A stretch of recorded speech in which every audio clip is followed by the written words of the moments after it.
Extreme Grimes. Christmas Day with Mr. Harry Grimes. Christmas Day came like any other day, as Harry Grimes waddled out of his bedroom with his urination bottle almost brimming to the top. "Bleed now, it's Christmas Day. Oh, I wonder what the bleeding time is. Oh yeah, 9 o'clock. That's okay then. Time to get the meat in the oven. You know what, I bleeding hate Christmas. All that faffing about just to feed other bleeding people. They should be feeding me, I ask you." After completing his numerous ablutions, he toddled down the stairs to be greeted by his insane Doberman pincher named Belzy, who looked up at him with imploring eyes. His stomach was empty and very ready for his next feed. "All right, Belzy, let me get the meat out the freezer. I'll then get your breakfast, all right?" Belzy growled. His chest freezer was enormous. You could almost call him a meat collector, as virtually all meat you could think of resided in it. Beef, lamb, pork, chicken, and other cuts that were not marked and looked, how shall we say, different. He took out a large frosty joint, quite elongated, closed the lid with rather a crash, and proceeded to saw it in half. After completing the task, he wiped the sink area down with a cloth to mop up the bone shards that had splattered close to the sink. "Oh, God, bleeding mess. I'll have to get one of those electric saw things." He wandered into the kitchen, stuffed both joints into the oven, and started the long cooking process on gas regulo 8. He didn't really understand cookery and felt a bit overwhelmed by it all, but never let it be said that he was afraid to try. Brian, his new member of staff in Harry's debt collection agency, would arrive about 3 p.m. So far, Brian had delivered good takings from some of Harry's most awkward clients, and he was pleased with what he had collected. Incredible, but he'd almost overtaken Arthur in the week's tally, and without shooting anyone. Harry rummaged in his refrigerator and pulled out a small plastic bag, in which appeared to be offal. It looked like some sort of liver, tongue, and other unidentified splodges. He undid the seal and squeezed the contents out into Belzy's bowl. The wolfing down took only seconds, and Belzy looked up with great expectation for another bag. "Bleeding dog, piss off. You're going to eat me out of house and home. Stop mithering me, do you hear me?"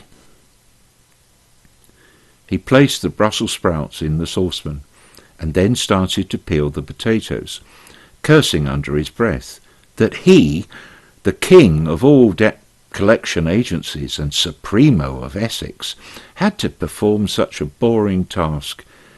It was so beneath him. He wanted to please Brian, though. It might want him to work even harder, and of course that equals more money coming into the fold, or should I say to Harry. It was now 9:30, and he sat down at the kitchen table and poured sherry into his favourite mug. Looked like almost half a pint of the brown juice. The clock struck 2 o'clock, and 3 bottles later, and Belzy was growling. "Bleed now. Me bloody head hurts." Harry was well known for drinking heavily, and this tendency had led him to do the most outrageous things. you could ever imagine. It turned him from a seemingly nice uncle figure into something indescribable. Oh, shit! The bleeding sprouts are all burnt. Oh, God. Opening the oven revealed burnt black potatoes, and the meat very, very, very crispy. The edge of one of the joints, the fingers especially, were jet black. He raced to the window and opened it, the smoke curling into the cold December air. Not to be defeated, he put some fresh sprouts into another saucepan and got that going. Brian, he's going to have some mashed potatoes instead, like it or not, see? In what seemed like the blink of an eye, he heard the doorbell ring. It's 3 o'clock. It must be Brian. Come in. Come in, dear boy. Let me take your coat. Get in quick, all the bleeding heat's going out the door. Oh, Merry Christmas, Mr. Grimes. And the same to you, Brian, I'm sure. Harry led him into the kitchen and beckoned him to sit at the nicely decorated table.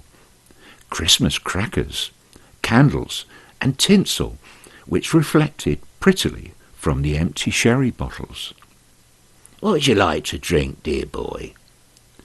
Could I have a glass of sherry, please? Ain't got none. Perhaps a glass of wine, then? Ain't got none. What, Mr. Grimes, would you suggest, then? I've got, sparkling Perrier water. It comes all the way from France, you know. I don't like it myself, but perhaps you might care for a glass. Thank you, Mr. Grimes. Now, how much did you collect on Christmas Eve then, dear boy? It wasn't such a good day, Mr. Grimes. What do you mean? How much was it then? Harry's eyes closed with a fixation onto Brian's curling lip. Well, the Coleshaws were not in. I went down to try and get them at the Feathers. They always seem to be in there. I also went to the Robinsons, but all the lights were off, and then to the Jenkins family in Rother Crescent. How much did you get overall? Answer me fucking question. Harry's eyes were now steely grey, and Brian could see the veins in Harry's neck pulsating. At this rate, Harry's head would explode. I'm so sorry, Mr. Grimes, but on the 24th, it did not yield any fruit for us. You bleedin' mean me, don't you?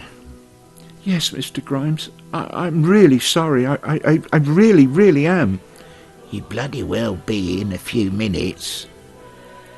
With that, Harry goes into the kitchen drawer and pulls out a carving knife, and without ado plunges it deep into Brian's chest.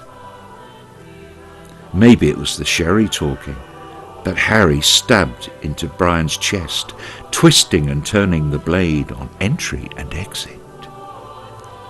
Belzy was delighted as she luxuriated, licking the still warm blood off the kitchen floor.